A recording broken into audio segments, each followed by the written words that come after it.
My name's Mark Bolas. I'm from the University of Southern California, and I play two roles there. I'm a professor in the School of Cinematic Arts, and I'm a researcher at the Institute for Creative Technologies. And my research largely is about immersive environments, how we just totally envelop somebody with computer-generated worlds and then make them believe that they're there. For me, the main immersive environment I work on is, these days would be called virtual reality. It's the classic head-mounted display that's stereo and you see a world through that. We also do some projected environments that surround you and some augmented environments where you see through a piece of glass and you overlay graphics on the real world. So I think it's important to look at the words virtual reality and realize that it has two meanings. One meaning is this promise, this vision we've had of what virtual reality is. And that's really a word.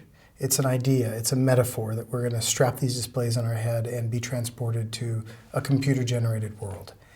That's one form of virtual reality, and that's really a pure conceptual form. Then there's the practical form of, well, what can I actually buy and put on my head and look around? And that's where virtual reality is today. It'll be twice as far in a year, and it'll be 4 times as far the year after that. We can just count on that because of the way technology moves. So today you can strap on a head-mounted display, you can look all around, you can be in a virtual world, you can feel like you're falling. There's some really core perceptual things that the systems can do today. No, they're not what the concept of virtual reality is, but they are quite compelling, quite entertaining, and an industry that's just starting off. My research work really centers around training. So how can I better train an individual using a virtual world? And it's no different than a flight simulator. In a flight simulator, you can put somebody in a dangerous environment you wouldn't really want to put a pilot in, but train them how to deal with that. So in virtual reality, we can do that very cost effectively by just putting on a head-mounted display and putting people in situations that they can train in, but safely and inexpensively. But that's not going to be the bulk of where the industry goes. It's probably going to go by way of the game industry. People are willing to invest money and spend quite a few hours playing games. Entertainment's extremely important to society in general. And VR's got a natural market niche there by going into the game industry. Personally, I'm really interested in collaboration and communication and how that's going to change because of virtual reality. One project we did was we reimagined what a Navy ship will be in 20 years and how that'll be a completely different experience if you had virtual reality. Concepts like a bridge become almost notional. You don't need a physical bridge. What you need is a location for those experts to be co-located. Then you realize that co-location doesn't mean you're actually physically in the same space. You just have to be co-located in the virtual space. So there's issues of collaboration and communication and what location really means that I think are fascinating to study and will really change when we move beyond games. So on a ship's bridge, for example, you might have to keep track of drones that you have flying, your engine room and what's going on in the engine room, requests that you might have from the shore, and somehow you have to bring all this together into one conceptual environment to make decisions. So why not make it so you can just fly in the drone and look at its real view? You know, we think of Star Trek and he's calling down to Scotty asking if, why can't you give me an extra warp engine drive? And in this case, he would just be with Scotty down in the engine room and he would see why he can't get what he wants. By being able to virtually transport yourself to different places, you get a better conceptual notion, a contextual notion of what's going on. And I think that's going to be really powerful. So virtual reality hasn't been born out of thin air. There's the entire flight simulator community and then 20 more years after that of research in terms of what these simulators really take to work.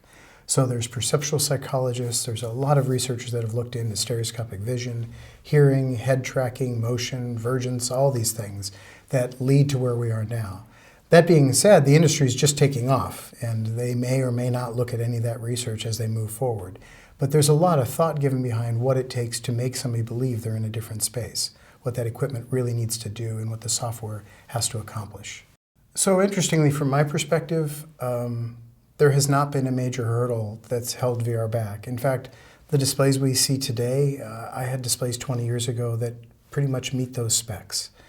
Instead, what's happened is a 20-year march to getting the infrastructure in place to be able to create these environments.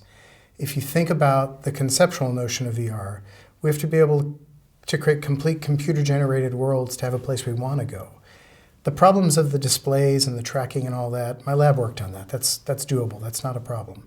The hard part is getting the content that's going to fill these places. And it's interesting to look at the history of it. The promise of virtual reality largely fueled companies like Silicon Graphics Those companies largely fueled the chipsets that are now in our game engines, and our game engines are now largely going to fuel virtual reality. So it never went away. It's been bubbling at the core of the work at places like FMX and in lots of computer graphics environments. It's been bubbling at the very core of that. And it's just now that it's fast enough and real-time enough that it makes sense for it to finally emerge again. I would say that virtual environments have always been here, and they've been good enough so we didn't clamor for the head mount part. Sitting behind a good, well-crafted computer game, especially in 3D with a good controller, maybe with somebody else networked in, that's a virtual environment. I'm just not wearing a thing on my head. So it's not until, frankly, people got a little bored with some of the current things that they're now clamoring for higher resolution perceptual devices on top of that. And that being said, you need to craft a really good experience. So it was hard enough to craft games on a flat screen. It's hard enough to craft games in stereo. Now it's going to be even harder to craft experiences in a virtual environment. So our producers, our creatives, our artists, they've had to come along for this journey to learn how to make these experiences. It's only now that the market wants it and the artists are ready to fulfill the virtual environments. The head mount itself, not such a big deal. Yeah, I mean, making the gear for consumer market, don't get me wrong, that's a very hard job. But pulling off a research piece of gear, knowing that you can make one for the consumer market, I think that's been there. Now, there's a very hard job of making millions of units and actually shipping them. That's a hard thing to do. But you know you can do that. The hard part is, can you do content that people actually want to spend hours in?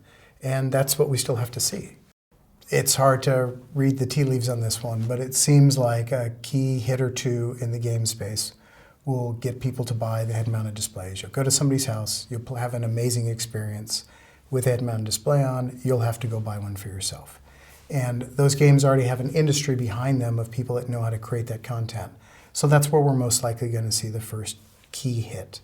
Beyond that, I think productivity applications, collaboration and communication, ways of socially interacting in spaces with people you know, I think that's going to be the second area that really starts to take off. I think VR revolutionized training and education, but in terms of market share, that's never one that's got a big number behind it. So I'm using games as a first example because that's a big market mover.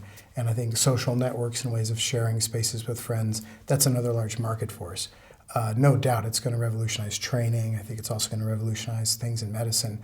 It'll touch every field there is. It's just the ones that I think will have the largest numbers to start with will be games and social apps.